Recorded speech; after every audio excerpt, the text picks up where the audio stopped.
Good, cool. All right. Let's hit this. Thanks for coming. Thanks for CirclecityCon. This is a really great event. My name is Rocky Brockway. I'm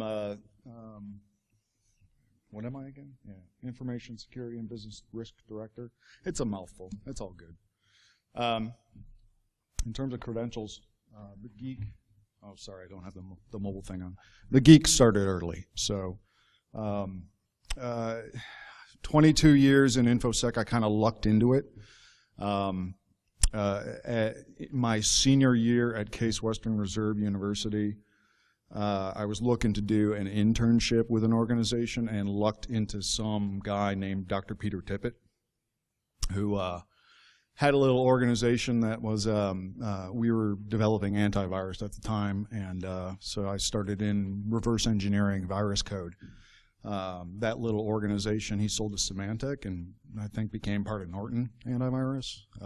So maybe some of our code's up there, but maybe not. But that was my introduction into this industry.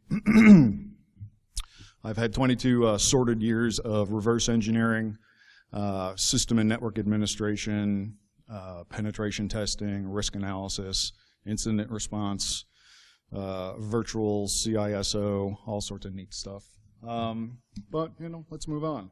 More importantly, however, I am one of the organizers of B-Sides Cleveland, which is coming up July 19th.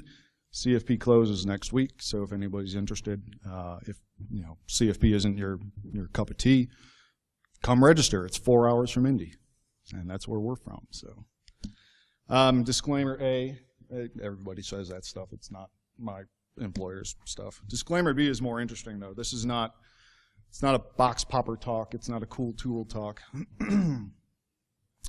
It's focused on natural security systems, and it's absolutely not about Darwinian evolution versus religion. So if anybody has any preconceived notions about that, there's the door. So we can move on. Generic problems within InfoSec, as I see them. Feel free to argue.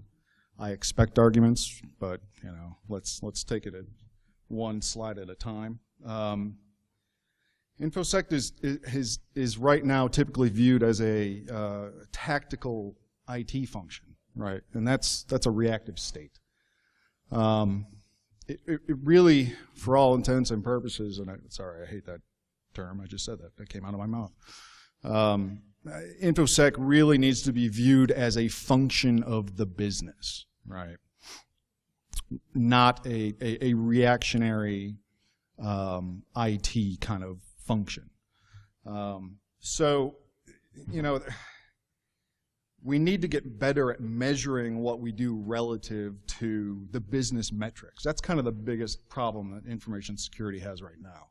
It's viewed as firewalls and IPSs and all your blinky lights that's great, and they do awesome jobs at specific functional things, but for the most part, that's infrastructure. And business doesn't really need to know about the infrastructure. Here's a set of business goals.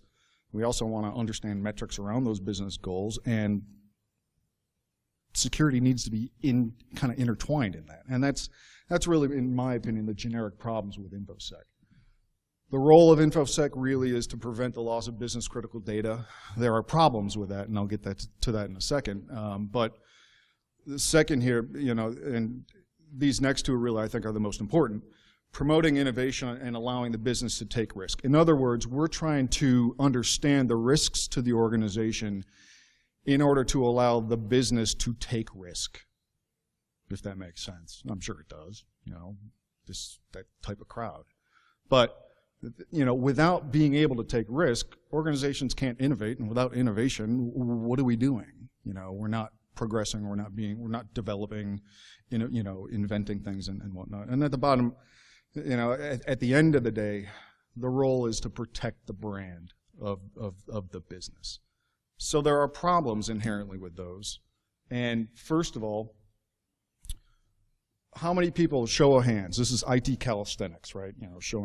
Raise your hand. How many people in this audience today really understand where, or first, what your business's critical data is? 1, 2, 3, 4, 5. Okay, cool. I mean, I would say that that's statistically about right, you know?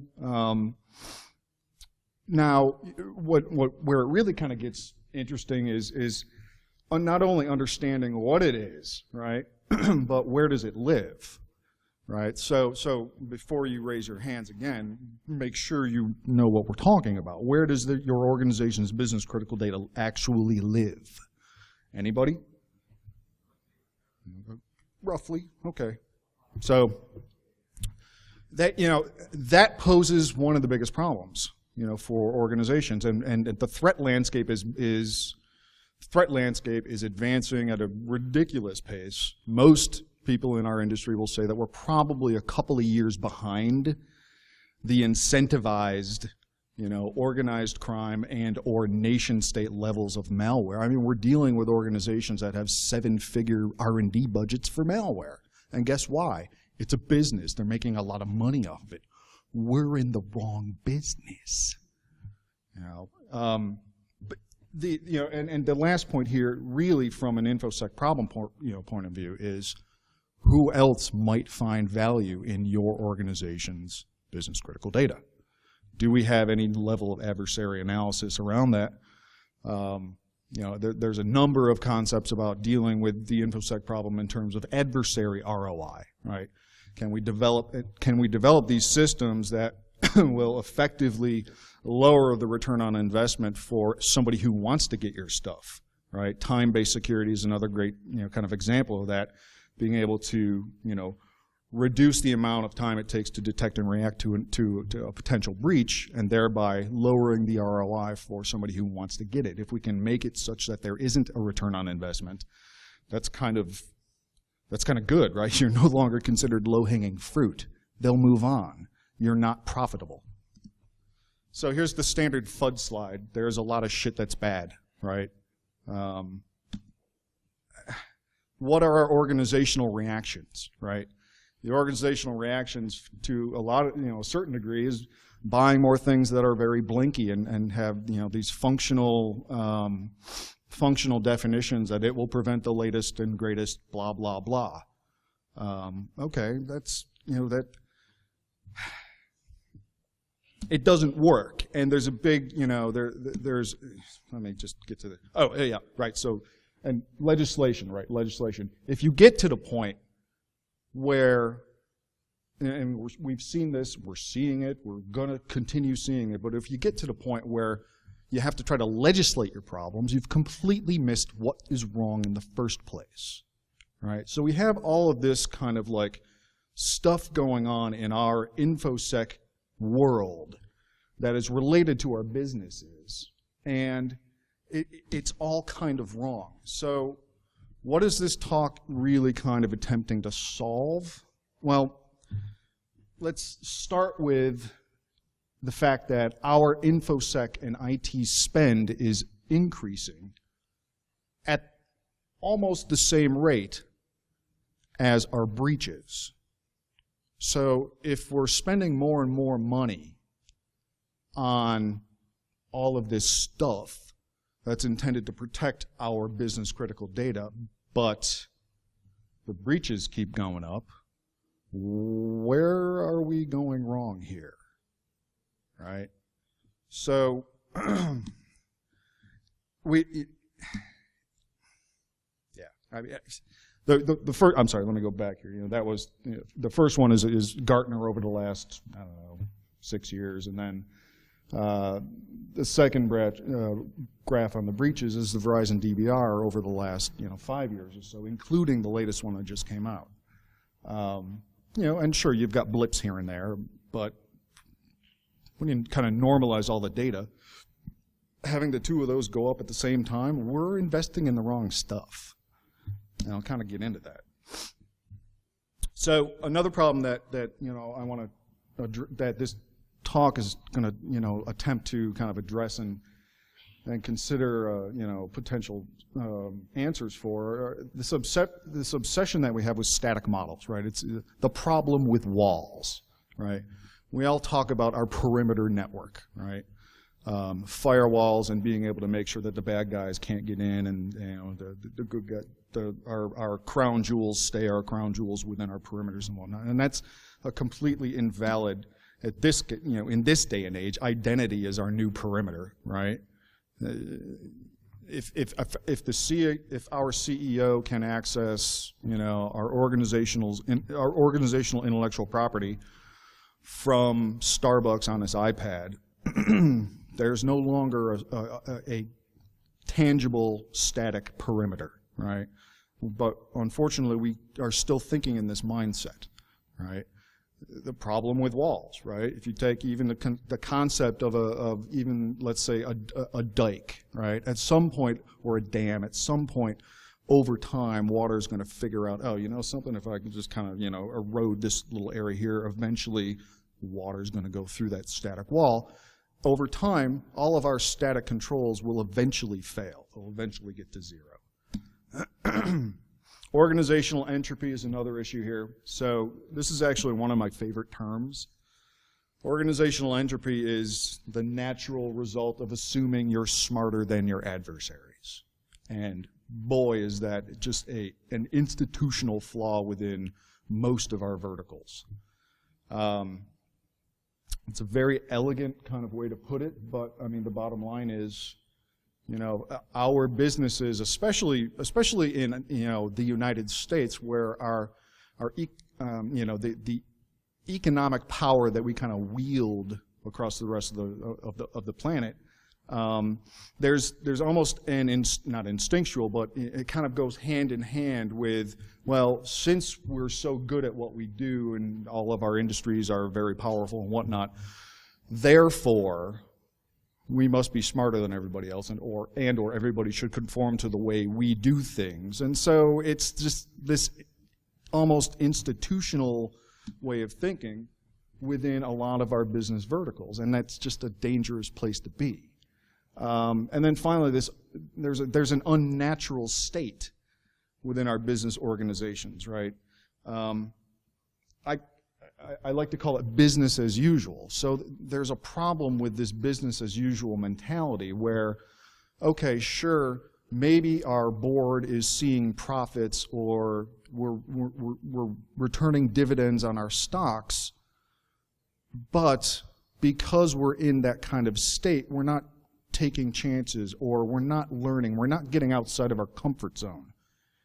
And it's that not getting outside of our comfort zone that is one of the systemic issues that I find this talk really is going to hopefully maybe get outside of the box a little bit, right?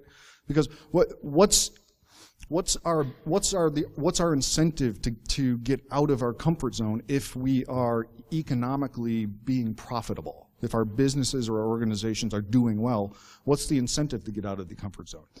But the problem is that if we don't move out of our comfort zones, we don't learn. And without learning, we can't adapt. And the issue is, if we're sitting here relying on all these blinky boxes to protect our data, but the blinky boxes aren't protecting our data, then we need to institutionally, as organizations, get outside our comfort zone, because that stuff's not working, and we need to learn and adapt quicker to these types of threats. So, these are the problems that this talk is attempting to, solve is not really the best word here, but let's have this conversation, and by all means, call me if I'm out of my mind, but I want to kind of think about these problems in maybe a different way, and hopefully that kind of multiplies to you and other people, and that's really where this whole concept of adaptation, natural adaptation, is kind of coming from. So this issue, right? The question really is, can we modify our organization's static kind of view about the way they are doing things without essentially telling the business owners they're doing things wrong, right? because, well, as far as the CEO and CFO is concerned, if they're paying out dividends and if they're, you know, generating profit, then we shouldn't be changing shit, right? So the question is, can we modify our organization's static, reactionary kind of, you know, outlooks without stepping on those toes? And I posit that we can, absolutely. Yes, we can. So this is kind of the main point that I want to make with this talk, is that naturally adaptive systems are inherently more secure. Okay, so let's start there. With having said that, I want to absolutely share some of the stuff that, you know, these are a lot of my influences, and I strongly encourage, take a picture or write some of these down. Learning from the Octopus, which was written by a biologist about how natural, you know, a lot of this isn't this talk is really about me more like trying to, you know, sound smarter than I am, but a lot of these concepts that I'm going to talk about and relate to the information security, you know, area or industry comes from a lot of these three books. So yeah, Emergence by Stephen Johnson, The Connected Lives of Ants, Brains, Cities, and Software. Wisdom of Crowds by James Surowiecki, which is a fantastic book. I'll cite some examples from that a bit, and then Learning from the Octopus by Rafe Sagarin. Again, he was a natural biologist who worked in the government. I forget exactly what his position, what his role in the government was, but he was an aide to, you know, some senator, I believe. So let's kind of like look at some general rules of engagement about naturally adaptable systems, right? Semi-autonomous, little central control, right? Essentially non-distributed systems, right? They learn from their successes. The adage, learn from your failures, really doesn't apply to natural biology. You learn from your successes. If you fail at something, more than likely in nature you die. So that's an issue. Using information to mitigate uncertainty. I'll talk about uncertainty in a little, I'll get into a little more detail on uncertainty, but uncertainty itself is a really, really important tool in information security itself. We, as security professionals, need to try to introduce uncertainty to our adversaries, you know, just so they don't have a really easy time breaching our systems. But at the same time, we need to try to reduce uncertainty for ourselves. So uncertainty is a really interesting variable here. And then engaging in symbiotic partnerships. So here's the biggest first point. Here is the first point, right? Adaptation arises from leaving or being forced from your comfort zone. Adding any of the aforementioned, probably very expensive blinky light solutions for the latest APT, the latest, you know, target, prevention, whatever. That's not adapting. That's not learning. That's not adapting. Getting out of your comfort zone in some way, shape, or form is instrumental for adaptation. So I want to get into some of the details now of successful techniques for adaptation. And the first is decentralized and distributed systems, right? There are a number of benefits for decentralized and distributed systems. First of all, multiple sensors, right? So if you think of multiple sensors in terms of your own organization, multiple sensors is your entire user base. I don't know if anybody, you know, I'm sure many of you sat in on Dave Kennedy's talk earlier this morning. One of his previous talks, he actually talks about, I would rather, one of his, I'm going to butcher the quote, so don't think of it as a quote, but he basically states that I would rather have my entire user base, you know, through really, really good focused security awareness, be my intrusion detection system. because for this reason, multiple sensors that understand that conceptually these things might be dangerous or might be bad to our organization, right? That's a really solid control. No preconceived notions. Instead of kind of seeing the environment for what it should be according to some mandate, having no preconceived notions, you kind of are looking at your environment for what it is. And that's a really important point too. No mandates, no preconceived notions. Nobody telling you, manager or boss or whatever, nobody's saying, hey, this is the way it is. And because I'm telling you this is the way it is, this is how you need to react to that. Or this is what, here's your job. Here's a mandate. That can't happen. That is the antithesis of one of these, the antithesis of something that will be beneficial to these decentralized and distributed organizational systems. Specialized tasks as well, and obviously everybody in any version of IT understands the importance of redundancy, right? The second detail here in terms of successful adaptation techniques is the really important second point to this talk, which is the requirement of a challenge, okay? So when I kind of mentioned, mandates are bad and whatnot, being able to take a look at, anything that's within your sphere of influence, and instead of saying you need to configure this firewall, presenting them with some type of challenge. Maybe the firewall doesn't even need to be there. Why do we have a firewall, right? Here's a challenge. Here's a challenge for this group. Go figure out the best solution. Now this kind of ties back into why the book Wisdom of Crowds is one of these inspirational areas for this talk, because when you begin to have this notion of presenting challenges for the people that either work for you or you're looking to have something done, they begin to talk. That's really important. Communication is really important within groups, right? And group communication then almost always begins to say, well, yeah, here's an option A, option B, option C, and then somebody's going to say, well, yeah, but option B is bad because of this. Well, wait a minute. So that's immediately that challenge is, and I'll hit this in a second, but that challenge then spurs competition. And competition will lead to group communication and this wisdom of crowds mentality where eventually that group by communicating this way is going to find the best answer.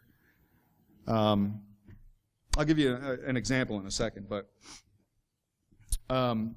some examples of this type of challenge, right? Finding food and shelter, finding a lost submarine, nuclear submarine. Does anybody know what the Uss Scorpion is? Raise your hand, anybody?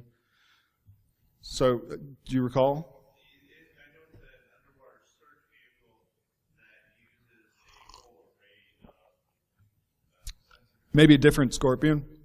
The USS Scorpion is the first and only United States nuclear submarine that we've lost. Oh, okay. So this was like 67, 68. Surowiecki kind of he uses this as an example in Wisdom of Crowds. What happened was, all of a sudden in the middle of the Atlantic, this nuclear submarine, the Scorpion, was gone, right? Nobody had any idea where it went, where it was sitting on the bottom of the ocean, etc. All they had was the last point of communication, in the middle of the Atlantic, the current flow, the wind's direction, and all that stuff. So the director of the Navy at the time, and I don't remember his name off the top of my head, he basically issued this challenge throughout the entire Department of the Navy. Everybody, including custodians all the way up to, admirals and whatnot. And that's key because diversity of the sample set of people who are working on a challenging problem makes it even more accurate. I don't claim to understand every aspect of what I'm trying to argue about here, but that just happens to be true. And so what happened was the the challenge was, give me your best estimate or best guess as to what happened, where it happened, and where this sub could possibly be at the bottom of the ocean. And so everybody, submitted their answers and whatnot, and not one single person was correct at all. They were all way off. But when they averaged all of the answers together, do you know how close they were? It's mind-boggling. The mean sum of all of the answers to everybody who submitted an answer, 224 yards away from the actual location of this sub once they found it. That blows my mind. But that's kind of what I'm talking about, right? Here's a challenge. Get a bunch of people together. It instills competition. That competition then creates natural social groups, and those social groups then begin to cooperate with each other. And that cooperation leads to this learning that I'm talking about and getting outside of your comfort zone, right? There's another interesting example here, that predicting the outcome of the presidential election as a challenge. There's this group, the Iowa Election Markets, and they, I think they may have started in like 06 or something like that, but basically what they do is they incentivize political, what's it called? Futures market. It's essentially an elections futures market.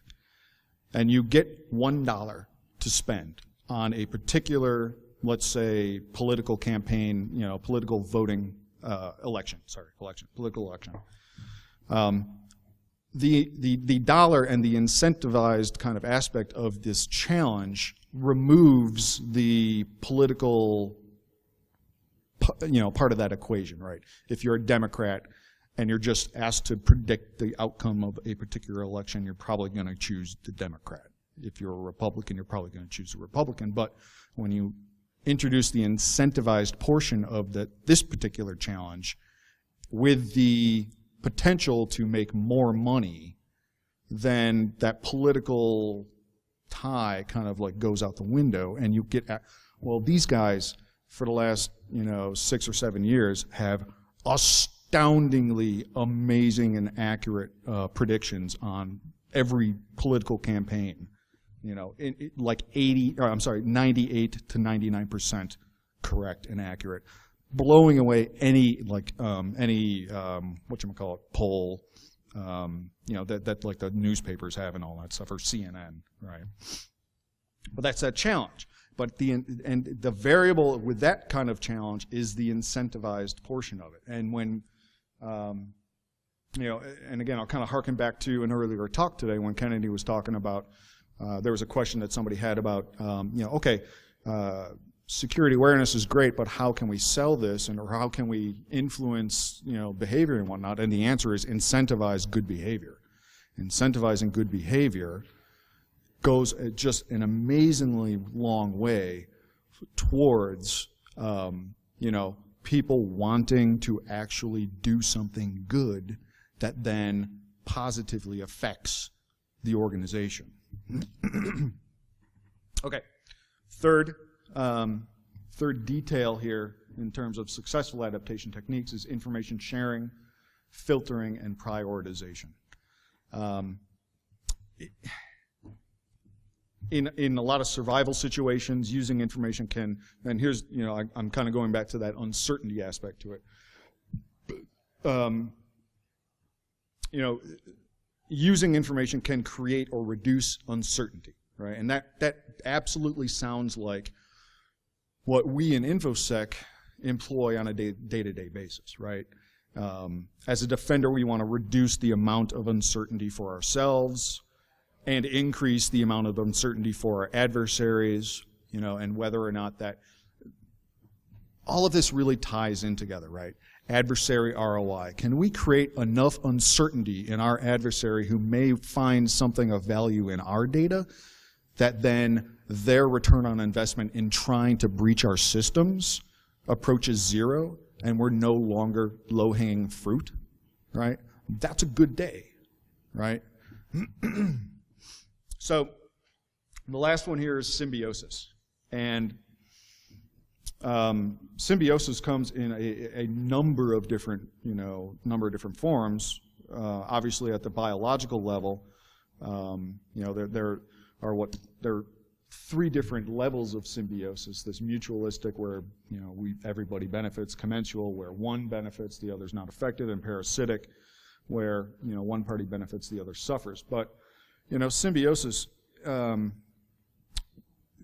even today, right? If you take a look at Target, okay, there's a symbiotic relationship in the Target breach, and that symbiotic relationship was the third-party HVAC vendor. Okay, there is a symbiosis that organization has with this other organization, and the relationship between those two kind of organisms or organizations, that was a variable in what happened to 110 million records being stolen, right? Interdepartmental symbiosis, between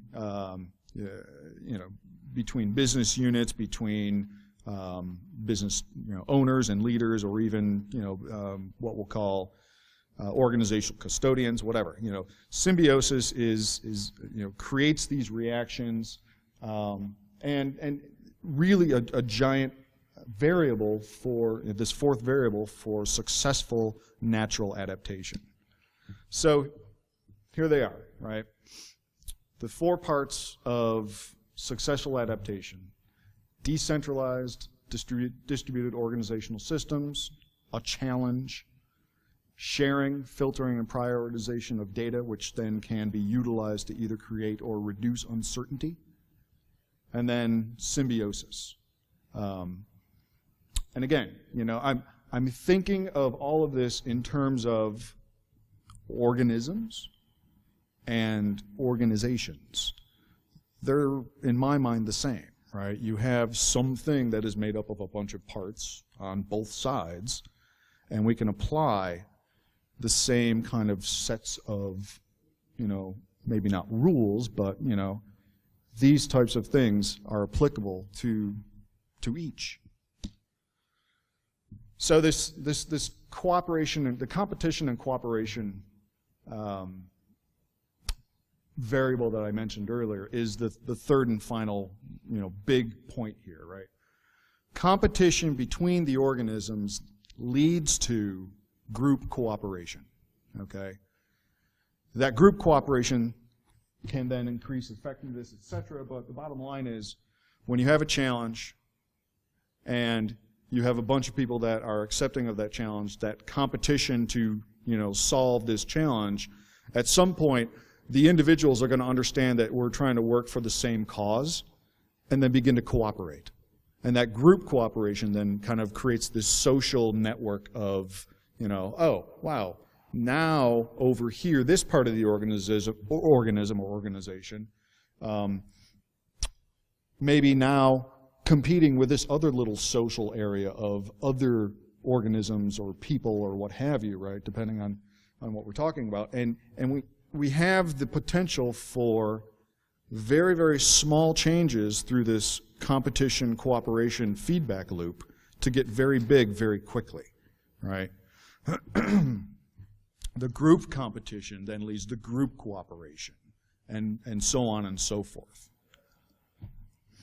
So here's the quandary, right? And I kind of touched upon it. What's the incentive for successful organizations and businesses to actually say, hey, well, we've been making a lot of money. We should change things. There's no business is going to do that, right? So this business as usual comfort zone thing is going to continue to go on. How can we build more naturally secured systems in this environment that really is not conducive to change, since change implies that we're doing something wrong, and profits really usually don't mean we're doing something wrong, right? But aren't we humans somewhat good at adaptation? I mean, we've gotten this far, right? So contradiction. We are very adaptable. Unfortunately, we've created systems and institutions that are exceptionally non-adaptable. All right. We're not leaving the comfort zone. We're not leaving the comfort zone because, essentially, just like I said, there's no incentive to do so. So the problem with business as usual is that we're feeding this feedback loop of, staying within our bounds, staying within our comfort zone, and even in the face of let's call it exponentially technologically advanced attacks and breach techniques that we're seeing on a day-to-day basis, from very incentivized organizations, be them in Eastern Europe or Russia or China or whatever, right? Even in the face of all that, we're content to simply spend more money on these boxes and not step outside our comfort zone and actually say, or not even say, but actually do some of these techniques that, in my mind, creates more naturally secure systems. So the challenge really here is, how can we deal with these security problems and respond to them organically and automatically in this environment? So the basics really are getting outside your comfort zone, right? Introduce challenges, not directives. Challenges, without challenges, you're not learning. Decentralize your problem solving. Incentivize success, right? Learning from success, incentivize that process. By incentivizing that process, your people that make up your organization are going to have more, basically, skin in the game, right? A really good security awareness technique that I've seen successfully kind of deployed within larger organizations recently is, instead of saying, hey, your passwords are, need to be, uppercase, lowercase, blah, blah, blah, basically tell them how to protect their own personal finances, right? So if you kind of make it in terms of their, something close to home, that kind of behavioral change then kind of spills over into the business world, right? And I've seen it, done very, very successfully. Now, once in the business world, absolutely incentivize good behavior, right? I told a quick story earlier to some other people that one of the organizations that I consult with, they had a physical social engineering attempt at one of their gatehouses on one of their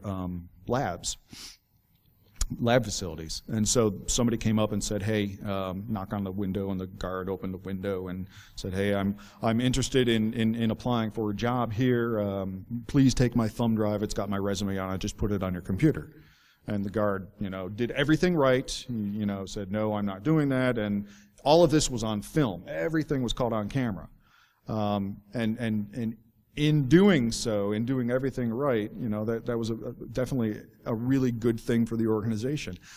The organization then had on the, for a good week on their main internal intranet portal, a big article about this guy, with the link to the video of him totally doing everything right, and gave him like a $250 Amazon gift card. That's how you do it.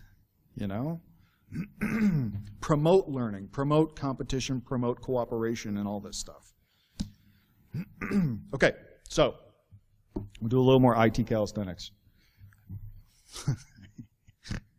Everybody raise their hand. Oh, okay. See? Don't you feel better? All right, so who here thinks that everything that I've said is completely irrational and would not work within your organization? Raise your hand. Really? That's fantastic. I'm really happy to see that. I usually get everybody saying, what are you talking about? We can't do this. All right, well then forget the next one. Here's the bottom line, right? Here's my challenge to you. This is the challenge of natural security systems, right? Your homework, right? Please try introducing these concepts to anybody within your sphere of influence. If you're some team manager, or if you're running a red team, or if you're in charge of monitoring or whatever, please think about introducing these concepts. The challenge then leads to competition. Competition leads to cooperation. The cooperation leads to this group mentality, this social media type mentality, social structures, and it then adds upon it. This social group over here then will begin competing with this social group until they realize that, hey, guess what? We have the same goal. Let's cooperate, and it gets bigger and bigger and bigger. We have the ability, in my opinion, in taking a look at information security from this perspective, we have the ability to, first of all, naturally be more secure, because that's how nature does it. And organisms or our organizations are made up of small things like all of us within our own individual organizations, just like organisms. If nature can do it, we can do it naturally without having to invest in a just crazy amount of money for the latest blinky light technology and anti-ATP whatever, right? All without telling the CEO he's doing it wrong. And that's the biggest thing. We can do this. This is feasible within all of your organizations at a very small level without changing the top-down or bottom-up business structure of your company, right? That's powerful. I like that. I like that a lot. That's why I'm here and talking about it, right? So, that's my talk. I wanted definitely to have some feedback time. Please, questions, comments. Am I out of my mind? Feel free. Throw it at me. Yes.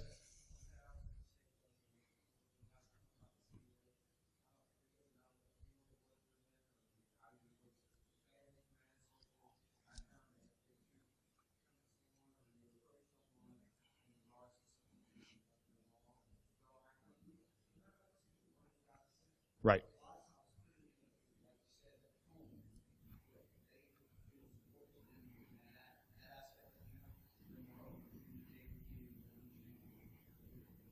Absolutely. I completely agree with that. Yes, sir. Do you think it's possible to incentivize people to things like social security to fear them to be secure? So basically, I've had an experience about that in next meeting to go, yes, this lady led us security. She goes, this CIO goes, well, she's being marked right now. Give her name. What's her name? Oh, God, I don't know her name.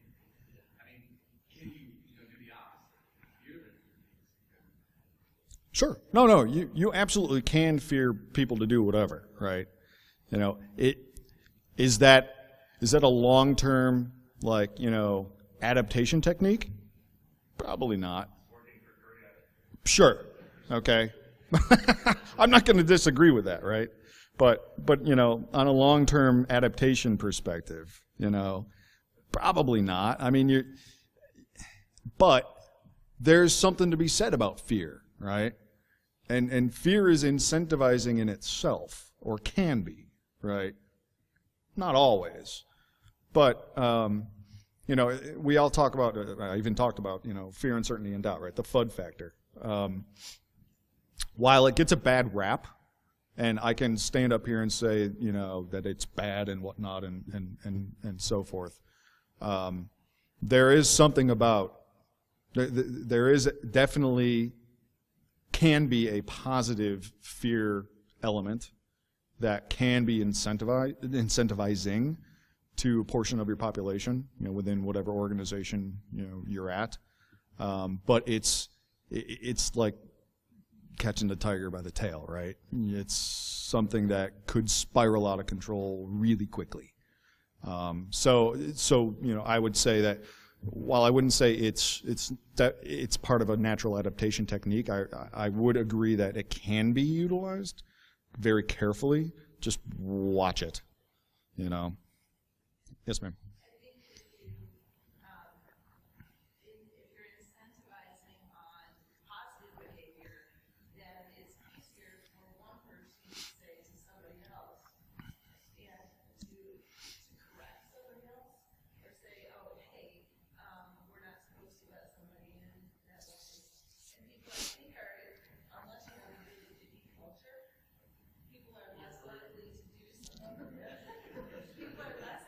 Good point.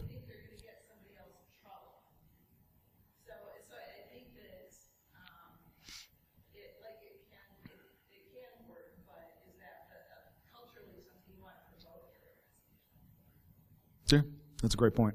Yes, sir. I really like the idea of your talk, decentralizing.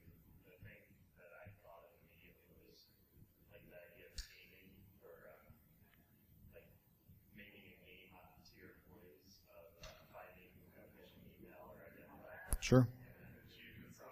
Yeah. Yeah, no, a lot of organizations do a lot of that, right? And making it some type of competition, right? Competition for some incentivized prize, right? A gift card or whatever, and it works very well.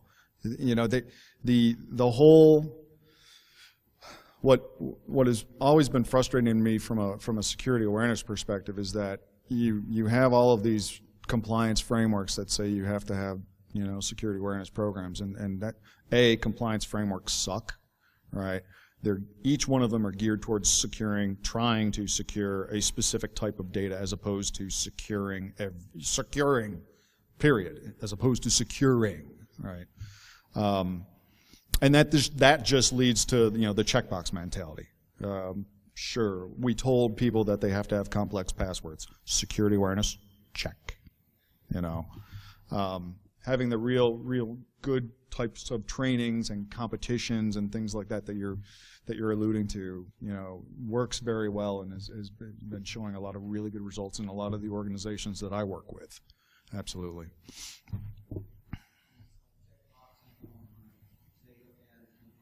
Mm-hmm. Right. Yeah.